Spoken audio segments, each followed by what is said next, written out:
Well, two 9-year-old pit bulls named Bruno and Maxine were finally adopted after a long stay at the Chemung County SPCA in Elmira.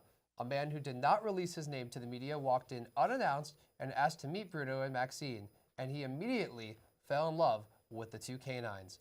Bruno and Maxine were in the same litter and had to be adopted together because they were extremely close and had separation anxiety. The pit bulls were almost adopted a couple weeks ago, but the people planning to adopt them never showed. The two elder pit bulls now have a forever home and will live a happy life outside the walls of a shelter. You can find incredible videos of this story on the Instagram page of the Chemung County SPCA. Officials in New York City say the first of 3 possible coronavirus patients in New York have all tested negative. New York City Mayor Bill de Blasio stated that he is relieved to hear that the people in question do not have the novel coronavirus.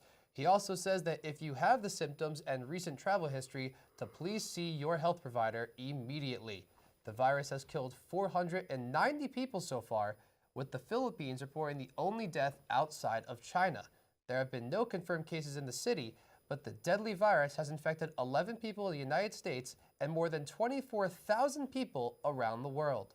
I've noticed with the businesses now is that a lot of small businesses have actually figured out if they've been able to close, some of them have actually figured out how to have different ways to actually make their business, which I think is actually going to make our society a lot better. Yes. Once we get over this pandemic, there's a lot of great ways to continue your business. People have gone online. People have tried to do local stuff by going door to door, which I think is a lot of great ways to get involved in your community.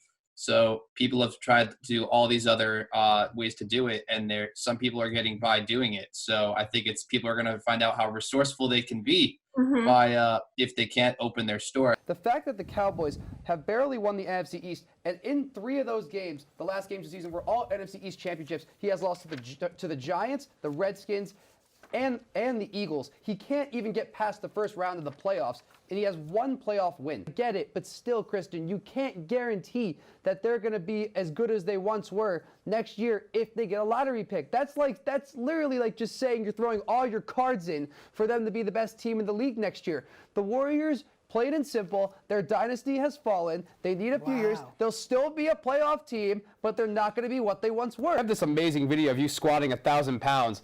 Describe that experience, because that's really awesome to do. And just what were you feeling after you got that bar off of you? Because that's a really heavy weight.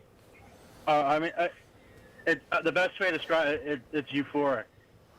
And when I did 1,000 pounds in a competition, that was the first time I did that in competition was 2011. I go with something different with what Ithaca needs to change. Yes, they scored 66 points that game, so you guys might think I'm crazy.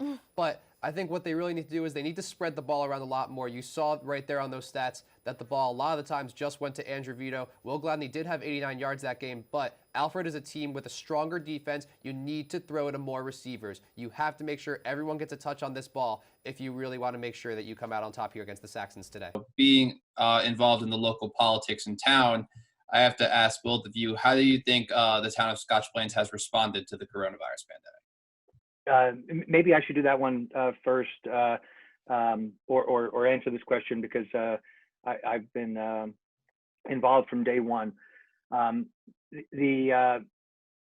Honestly, at the outset of the crisis, I was troubled. I think everybody was troubled and confused, and I think the confusion was at the top, the very top. And it trickled down, all the way to our level. And what I noticed back in March, I saw on the tap that the town of Westfield had decided to close their parks. I think it was their parks and playgrounds at the time. And we had not done so yet. So I reached out to our town manager to ask if this was in play. I don't see any plays designed for Germanario to run intentionally, because that's just not the style of this Bomber offense. But I'm sure Coach Dan Swanstrom and every coach on this offensive side of the ball has told Joe Germanario before this game, if you have to, keep it and run. Because I'm sure there are no plays in this playbook, or maybe very little, that are designed for Joe Germanario to run.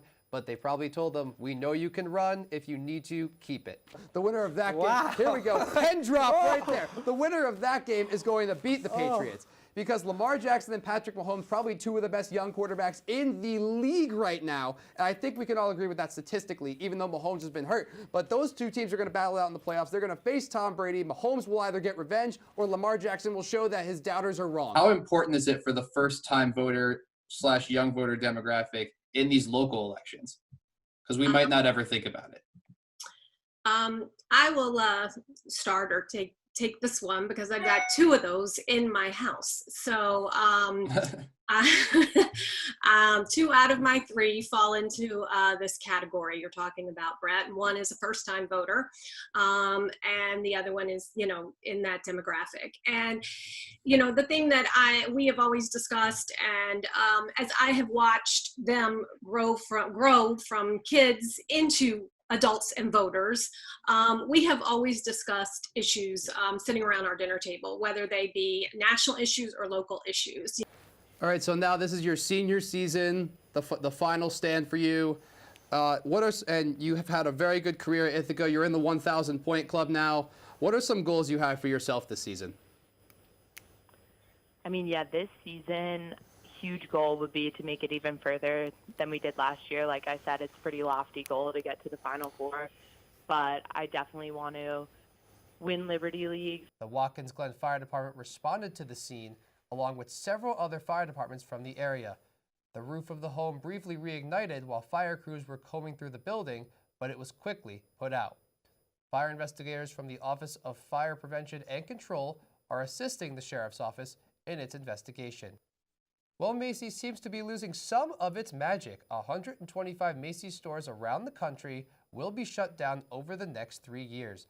That's nearly 1/5 of their stores, mostly in malls that aren't doing well. And Gladney's been able to escape that double coverage at least a few times in this game, as we'll see right here on this beautiful throw. Gladney escapes that double coverage and just gets out and gets bumped and knocked down and makes that brilliant catch. But Vito's only has one man on him all game, and therefore he's had more receiving yards. So if Alfred really wants to make sure that they contain these receivers, they really got to switch that up. Misha Song and the Bigger Head have officially kicked off their season and are currently ranked 3rd in the nation. You can catch them right here at Liner Rink on the campus of Cornell University. Reporting from Liner Rink, I'm Brett Mayerson, Big Red Faceoff.